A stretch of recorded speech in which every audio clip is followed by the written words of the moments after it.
Descanse em paz. Esse é um desejo, descanso em paz. É um conforto, um consolo na hora da agonia. Com esta expressão, descanse em paz, nós almejamos que as pessoas tenham um acolhimento, que elas possam repousar. Significa muitas coisas, mas também significa descanse em paz, foi a sepultura. E pensamos que aquele que foi a sepultura está justamente da forma como a palavra de Deus, a Bíblia diz. Ele está no descanso, no sono. Ele está inconsciente e completamente fora de qualquer razão, ciência, sentimento ou qualquer indústria, como dizem Eclesiastes.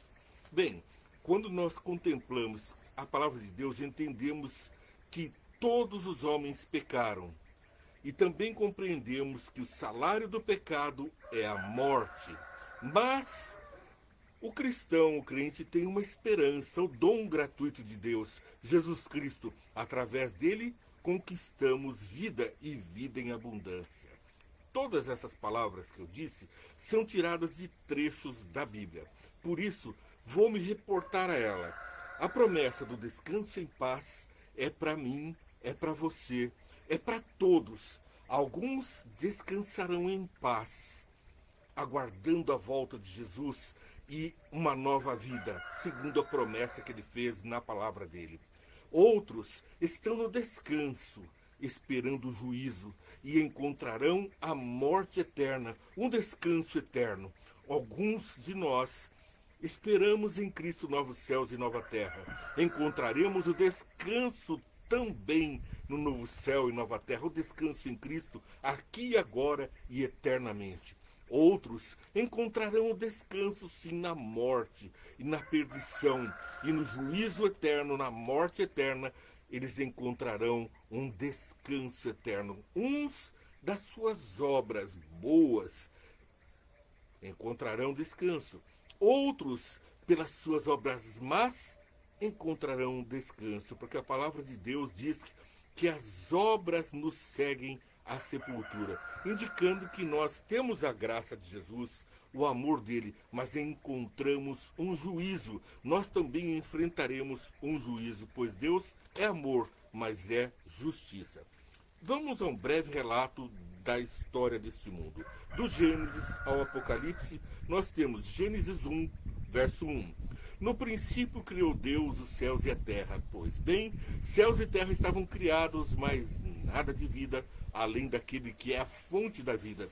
Portanto, o mundo estava contaminado com a luz do mundo e a fonte de vida. Não poderia ficar inerte. Daí lemos no verso 11 do capítulo 1. Então disse Deus: cubra a terra de vegetação, plantas que deem semente, árvores cujos frutos produzam sementes de acordo com sua espécie. Estava lançada a semente e a vida começava a se multiplicar. Então vem no verso 20. Disse também Deus: encham as águas de seres vivos, voem as aves sobre a terra e sobre o firmamento dos céus. Assim foram povoados os mares, as águas e os céus. E continuou Deus em seu espírito de vida, de multiplicação da vida, onde nós lemos lá no verso 24. E disse Deus: produz a terra seres vivos de acordo com sua espécie, rebanhos domésticos, animais selvagens e os demais seres vivos da terra, cada um de acordo com sua espécie. E agora então Deus cria a multiplicidade da biodiversidade, a vida em abundância. E deu ordem: multipliquem e encham a terra.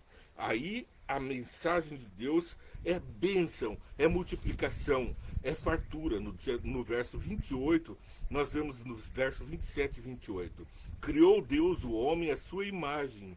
A imagem de Deus os criou. Homem e mulher os criou. Deus os abençoou e lhes disse: sejam férteis, multipliquem, encham e subjuguem a terra. Agora nós temos encham a terra e também subjuguem, porque é Deus quem domina sobre todas as coisas e colocou o homem como seu representante, um ser que pudesse dominar, não com tirania, mas com o mesmo ato de domínio de Deus, o domínio de amor. Bom, o mal não perdeu tempo. Veja lá no capítulo 2, verso 17 de Gênesis. Mas não coma da árvore do conhecimento do bem e do mal, porque no dia em que dela comer, certamente você morrerá. Quem disse isso? Deus, está lá no capítulo 2, verso 15. O Senhor Deus colocou o homem no jardim do Éden para cultivar e cuidá-lo. O Senhor Deus deu ordem ao homem: coma livremente de qualquer árvore do jardim, mas não coma da árvore do conhecimento do bem e do mal, porque no dia em que dela comerdes, certamente você morrerá.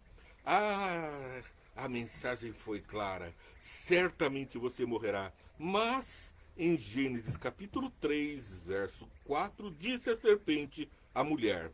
Parece que a mulher não estava presente no diálogo entre Deus e Adão. Ela não ouviu certamente morrerás. Ela deve ter ouvido isso da boca de seu marido. Não deve ter levado tão a sério. E agora, no capítulo 3, versos 4 a 6, disse a serpente à mulher: certamente não morrerão. Deus sabe que no dia em que dele comerem, seus olhos se abrirão e vocês, como Deus, serão conhecedores do bem e do mal. Agora, um grande desafio: não morrerás. Deus diz: morrerás. Satanás diz: certamente não morrerás. E mais, sereis conhecedores do bem e do mal como Deus. E agora, uma grande disparidade, uma grande controvérsia é estabelecida desde o Gênesis até o Apocalipse. Essa controvérsia precisa encontrar fim. Nós precisamos dar um fim ao sofrimento, ao caos, ao conhecimento do mal, porque depois a terra produziu cardos e abrolhos e espinhos. E em Gênesis capítulo 5, a dor no parto. Em Gênesis capítulo 5, versos 4 a 5. Aqui nós lemos: depois que gerou Sete, Adão viveu 800 anos e gerou filhos e filhas. Viveu ao todo 930 anos e morreu. Certamente morrerás? Morreu. 930 anos. Aquele homem tirado do pó da terra tornou ao pó. És pó e ao pó tornarás, diz a palavra de Deus. Assim, aquele corpo de barro emoldurado por Deus, Adão, que recebeu dele o fôlego da vida, se tornou uma alma vivente. Barro e fôlego de Deus, a contaminação com a vida, surge a alma vivente. Portanto, o homem é o conjunto do barro e do fôlego da vida. Torna-se uma alma vivente. E quando morre, o fôlego da vida torna Deus e o barro fica. Portanto, o homem não tem um espírito ou uma alma. Ele é um espírito, corpo e o fôlego da vida, o ar, o pneuma, porque a palavra de Deus diz que Deus soprou pneuma no nariz. Não soprou uma alma, não. Foi o ar, mas um ar vivificador do próprio Deus. Depois de considerarmos essas palavras sobre a origem da vida, nós vamos ver a promessa de Deus em Hebreus capítulo 11, 13 a 16. Porque essa história ficaria muito triste e terminaria exatamente como profetizou Satanás, o falso profeta, profetizou falsamente: certamente não morrerás. E o homem morreu. Nós vemos a sucessão, os nossos parentes queridos, todas as pessoas que amamos, que vão descendo a sepultura. Vamos pelo vale um a um e vamos nos despedindo e com dor lamentamos. Portanto, essa profecia de Satanás não poderia terminar desta forma. Certamente não morrerás, e a morte. Isso seria triste demais. Jesus, que nos ama, veio e morreu em nosso lugar, nos deu vida, tenho repetido isso. E agora em Hebreus 11, 13 a 16, vem o nosso conforto. Todos estes viveram pela fé e morreram sem receber o que tinham sido prometido. Viram-no ao longe e de longe o saudaram, reconhecendo que eram estrangeiros e peregrinos aqui na terra. Os que assim falam mostram que estão buscando uma pátria. Se estivessem pensando naquela de onde saíram, teriam oportunidade de voltar.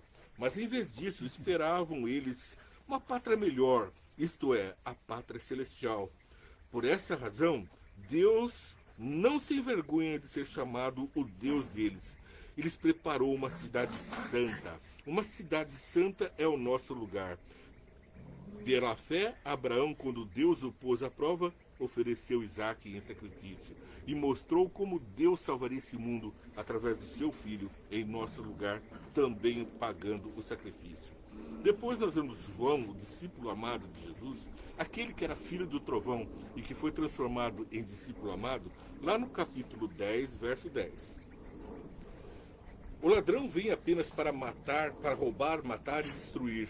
Eu vim para que tenham vida e a tenham plenamente. Então, o motivo de Jesus ter vindo a essa terra não foi para morrer, mas foi para nos substituir, para que ele, por sua morte, nos desse oportunidade de vida e vida em abundância. Porque o que Deus dá, eu disse no começo do programa, é abundante. Multiplique e enche a terra, muito alimento, sobra alimento desse planeta. A fome vem pela ganância de alguns que destroem o planeta, que acumulam em celeiros. Ai dos que acumulam em celeiros. Comem alimentos concentrados, enquanto outros, rarefeitos, pouco alimento. A culpa, portanto, é do conhecimento do mal. Estamos conhecendo o mal. Mas Deus dá em grande fartura. É assunto para outro dia. A grande fartura de Deus, que é levada aos celeiros para que os animais comam, para que os homens comam os animais. E assim, a fonte de proteína que está nos vegetais se transforma cada 100 quilos em 10 quilos de alimento carne. E cada 10 quilos de carne, 1 quilo de alimento na sua carne, na minha carne. E é por isso que 1 quilo representa 100 quilos daquilo que Deus deu originalmente. Deus deu 100 quilos de fartura para nossa volúpia transformar em apenas 1, quando deveríamos ter uma taxa de metabolização 10 vezes com mais proveito. Bom, João capítulo 11, verso 11. Depois de dizer isso, prosseguiu dizendo-lhes: nosso amigo Lázaro adormeceu, mas vou até lá para acordá-lo. Então, as pessoas estavam dizendo descanse em paz, estavam consolando as irmãs, amigas de Jesus. E ali estava Jesus dizendo: nosso amigo Lázaro adormeceu. Foi assim que Deus descreveu a morte, assim que Jesus descreveu a morte, porque ele sabia que ele ficaria na sepultura 3 noites, 3 dias, assim como Lázaro ficou aqui 3 noites, 3 dias, contando uma parte de um dia, como era costume dos judeus, uma pequena parte do dia que estivesse acometido aquele fato, contaríamos então 4 dias. E agora nós vamos ver aqui então a história de Lázaro. Vamos resumir brevemente. Lázaro era irmão, vamos ler aqui o capítulo 11, verso 1, a última parte. Aconteceu que Lázaro ficou doente. Maria, sua irmã, era a mesma que derramara perfume sobre o Senhor e lhe enxugara os pés todos os cabelos. Então as irmãs de Lázaro mandaram dizer a Jesus: Senhor, aquele a quem tu amas está doente. Ao ouvir isso, Jesus disse: essa doença não acabará em morte. É para a glória de Deus, para que o Filho de Deus seja glorificado por meio dela. Mas Lázaro morreu. Essa doença não acabará em morte? E Lázaro morreu? Jesus chama essa morte do justo de sono. Veja só a continuação da história. Ao ouvir isso, Jesus disse: essa doença não acabará em morte. Jesus amava Marta, a irmã dela, e Lázaro. No entanto, quando ouviu falar que Lázaro estava doente, ficou mais 2 dias onde estava. E onde ele estava, apenas 3 quilômetros de distância. O socorro seria imediato. Ele poderia estar em poucas horas de caminhada ali e socorrer e impedir a tragédia da morte do seu melhor amigo, do seu grande amigo Lázaro. Ali estava Jesus com seus outros amigos, os discípulos, que estranharam essa atitude de Jesus. É assim que ele ama? Ele está, então nós estamos até correndo perigo, porque se ele trata os amigos dessa forma, ele fica aqui curando estranhos e abandona os amigos. Lázaro está doente. Essa discussão entre os discípulos, essa mentalidade, trouxe uma resposta de Jesus. Jesus amava a Lázaro, Marta e Maria. Depois disse a seus discípulos: vamos voltar à Judéia. E disseram: mestre, há pouco os judeus tentaram apedrejar-te e assim mesmo vai voltar para lá? Os judeus queriam já matar Jesus porque estavam vendo dos seus atos, das suas profecias, e que ele estava convertendo as pessoas. Vamos ver exatamente o porquê que eles quiseram matar Jesus aqui. Aqui a própria palavra de Deus dá o texto e o contexto. Jesus respondeu: o dia não tem 12 horas, quem anda de dia não tropeça, pois vê a luz deste mundo. Quando anda de noite, tropeça, pois nele não há luz. Depois de dizer isso, prosseguiu dizendo: nosso amigo Lázaro adormeceu, mas vou até lá para acordá-lo. Novamente vemos como Deus, Jesus, enxerga a morte, uma oportunidade para a manifestação do seu poder, para a manifestação do seu amor. Seus discípulos responderam: Senhor, se ele dorme, vai melhorar. Jesus tinha falado de sua morte, mas os seus discípulos pensaram que ele estava falando simplesmente do sono.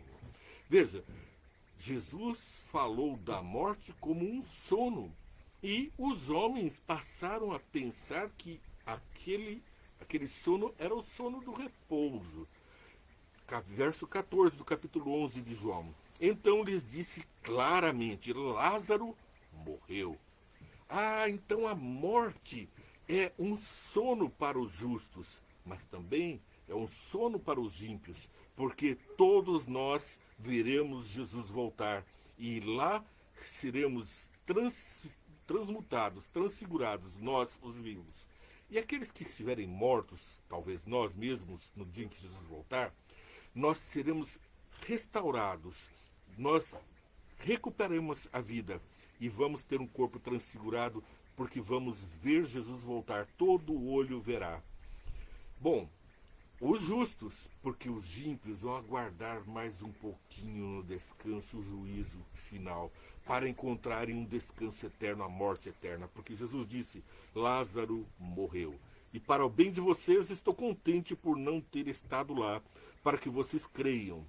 Mas vamos até ele. Então Tomé, lembra Tomé, o que duvida, né? Chamado Dídimo, disse aos outros discípulos: vamos também para morrermos com ele. Vamos morrer apedrejados. Que coragem desse discípulo, né?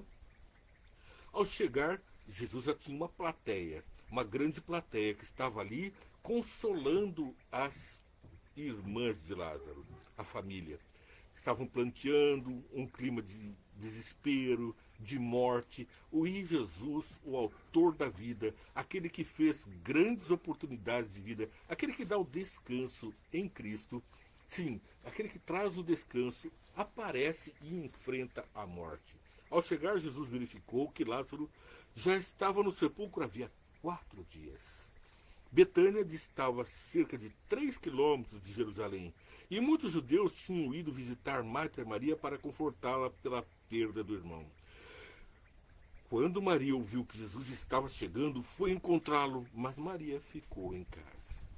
Disse Marta a Jesus: Senhor, se estivesses aqui, meu irmão não teria morrido. Mas sei que mesmo agora Deus te dará tudo o que pedires. Agora, então, o que é a ser pedido depois da morte? Disse Jesus: o seu irmão vai ressuscitar. E olha a noção que ela teve. Marta respondeu: eu sei que ele vai ressuscitar na ressurreição no último dia. Quando é que ele vai ressuscitar? Não, ele não ressuscitou na mesma hora e foi para o céu ou ficou no purgatório. Ele estava dormindo, como Jesus disse, morto, inconsciente, aguardando a ressurreição. Disse Jesus: eu sou a ressurreição e a vida. O eu sou aqui me lembra inúmeras passagens da Bíblia onde Jesus se apresenta como o eu sou. Bom, vamos adiante. Eu sou a ressurreição e a vida. Aquele que crê em mim, ainda que morra, viverá. E quem vive e crê em mim, não morrerá eternamente. Você está vivo? Crê em Deus? Não vai morrer eternamente. Se morrer, se crê em Deus, viverá. Você crê nisso? E ela respondeu: sim, Senhor. Eu tenho crido que tu és o Cristo, o Filho do Deus que deveria vir ao mundo. Lembra? Eu sou. E agora ela testemunha: eu tenho crido que tu és o Cristo. E depois de dizer isso, foi para casa e, chamando à parte, Maria disse-lhe: o mestre está aqui e está chamando você. Ao ouvir isso, Maria levantou-se depressa e foi ao encontro dele. Jesus ainda não havia entrado no povoado, mas estava no lugar onde Marta o encontrara. Quando notaram que ela se levantou depressa e saiu, os judeus que a estavam confortando em casa seguiram-na, supondo que ela fosse ao sepulcro para ali chorar. Veja quantas testemunhas estavam ali da morte de Lázaro. 4 dias lamentando, chorando, consolando, e veja como ele realmente estava morto. Não se tratava de catalepsia ou de uma cena, de uma figuração. Veja o que acontece. Maria prostrou-se aos pés de Jesus. Senhor, se estivesses aqui, meu irmão não teria morrido. Ao ver chorando Maria e os judeus que a acompanhavam, Jesus agitou-se no espírito e perturbou-se. Onde o colocaram? Perguntou ele. Vem e vê, Senhor, responderam eles. Jesus chorou. Jesus chorou, não porque Lázaro estivesse morto, porque ele disse, está dormindo, vou acordá-lo da morte. Ele está inconsciente, mas ele crê, ele era fiel, vou retorná-lo à vida. Ele se teve empatia, ele se sensibilizou com a dor nossa, com a dor alheia. Ele sente a nossa dor em qualquer momento, especialmente quando se trata do salário do pecado, que é a morte, do certamente morrerás. Ele não tem prazer na morte do justo e nem na morte do ímpio, é o que diz a palavra de Deus. Mas alguns deles, então os judeus disseram, vejam como ele o amava. Ali estavam as testemunhas vendo Lázaro morto e como Jesus amava, mas não esteve lá para socorrer no momento adequado. Verso 37, mas alguns deles disseram, ele que abriu os olhos aos cegos não poderia ter impedido que este homem morresse? Verso 38, Jesus, outra vez profundamente comovido, foi até o sepulcro. Era uma gruta com uma pedra colocada à entrada. Tirem a pedra, disse ele. Deus rola a pedra que atrapalha o nosso caminho. Ele nos dá vida, ele tira os obstáculos, as pedras que Satanás para nos lacrar no sepulcro, para nos manter na morte, o pecado, ele nos livra dele. A pedra grande colocada no sepulcro é o pecado, o salário do pecado é a morte. Mas Cristo remove a pedra, dá acesso à fonte da vida. Jesus, outra vez profundamente comovido, vai ao sepulcro. Tirem a pedra, disse ele. Disse Marta, a irmã do morto. Senhor, ele já cheira mal, pois já faz 4 dias. Vejam, 4 dias e cheirava mal. A morte faz cheirar mal, o pecado faz cheirar mal. Não há dúvida de que ali estava um defunto e que todos estavam testemunhando e sofrendo. Mas ali também estava a fonte da vida, o poder ressuscitador. Ele que prometeu, vou morrer por você, disse, vou morrer por você também, Lázaro. Sai para fora. Veja como é que se dá esse desfecho. É o verso 40. Disse Jesus, não lhe falei que se você cresce, veria a glória de Deus? Então tiraram a pedra. Jesus olhou para cima e disse, Pai. Agora veja como que nós também devemos orar. Olha a fé de Jesus, a fé que Jesus tinha no Pai, que nós também devemos ter. Então tiraram a pedra, Jesus olhou para cima e disse, Pai, eu te agradeço porque me ouviste. Oh, mas Lázaro estava morto ainda. E Jesus já estava agradecendo porque me ouvistes. Olha, mas disse isso por causa do povo que estava ali, para que creia que tu me enviastes. Depois de dizer isso, Jesus bradou em alta voz, Lázaro, venha para fora. O morto saiu, com as mãos e os pés envolvidos em faixas de linho e rosto envolto num pano. Jesus, na cruz, tiraram-lhe a roupa e deram-lhe por sorteio entre os soldados. Mas agora Lázaro vem atado por roupas. E agora sai para fora. O morto saiu com as mãos e os pés atados. Disse-lhe Jesus, tirem as faixas dele e deixem-no ir. As atas do pecado, as ataduras da morte, as travas da morte, os grilhões da morte foram rompidos. Deixem-no ir. Ele está livre, você está livre, eu estou livre do pecado. É o descanso em Cristo. Ele não vem pela metade. O descanso em Cristo é pleno, sem ataduras, sem estarmos presos ou com vínculos. Não há pedra que se oponha e nem atadura que nos prenda. É a liberdade completa em Cristo. O morto saiu. Muitos judeus tinham visto visitar Maria e vendo o que Jesus fizera, creram nele. Aí está. Você crê? Olha, a mensagem continua. Essa história é linda. Te convido a continuar a leitura, João capítulo 11, verso 12, capítulo 12 também. E veja que tudo isso os homens contemplaram. Mas o resultado disso foi que Caifás deu a ideia. Vamos matar esse homem antes que ele converta todo mundo. Vamos matar esse homem antes que ele testemunhe de Jesus, antes que essa verdade prevaleça.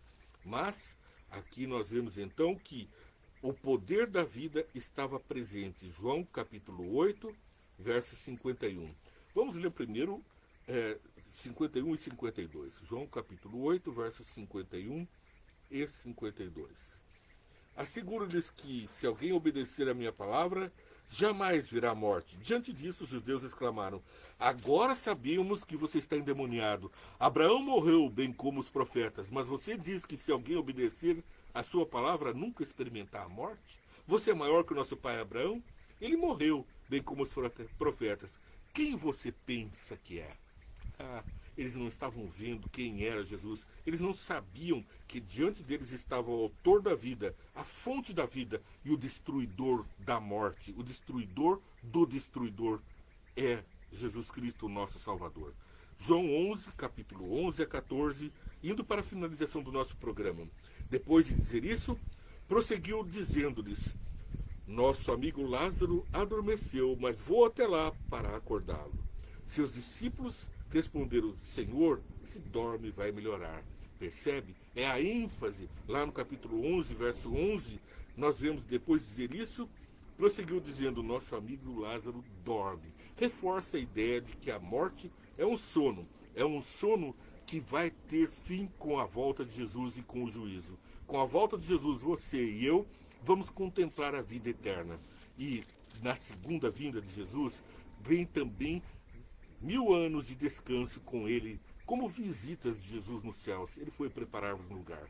Mas ele vem outra vez, e nesse momento os mortos sem Cristo ressuscitam para encontrar o juízo, o desfecho final, o fim do mal e dos males deste mundo e de todos os maus. Bem, João capítulo 5, versos 26 e 29. Da mesma forma como o Pai tem vida em si mesmo, ele concedeu ao Filho ter vida em si mesmo, e deu-lhe autoridade para julgar, porque é o Filho do homem. Não fiquem admirados com isto, pois já está chegando a hora em que todos os que estiverem nos túmulos ouvirão a sua voz. Ora vem, Senhor Jesus, é o Apocalipse.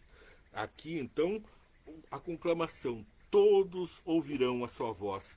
Portanto, aqueles que estão na sepultura, os justos, serão chamados: sai para fora. E todos nós estaremos, os crentes em Cristo, na graça, pela graça de Cristo, e pela obediência e pela fé, nós seremos restaurados. Ouviremos a voz daqueles que estamos acostumados a ouvir a voz. Porque aqueles que estão acostumados a ouvir a voz de Satanás, daqueles seus programas, daqueles seus jogos, daquelas suas distrações, dos programas infames, das volúpias, de todas as atrações demoníacas, esses não conseguem mais ouvir a voz do Salvador. Eles vão estar acostumados, nesse momento, mortos e mortos para sempre, ouvirão apenas a voz do juízo. Justo juiz.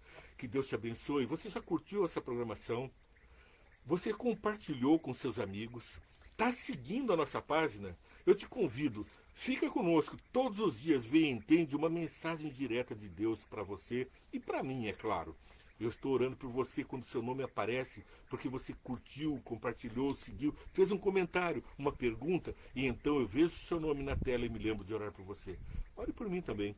E outra, não perca agora, a partir da semana que vem, nós teremos o livro, o 5º livro da Bíblia, Deuteronômio. Vamos trocar de assunto. O descanso em Cristo agora passa pelo Deuteronômio. E a palavra de Deus é resumida num só livro. Vamos ver as maravilhas do 5º livro de Moisés, o 5º livro da Bíblia, Deuteronômio. Que Deus te abençoe e faça de você uma grande luz, alguém que tire os outros da sepultura e que faça de você uma alma que saia também do sepulcro. Nesse mundo teremos aflições, mas em Jesus a bênção e a salvação. Que Deus te abençoe.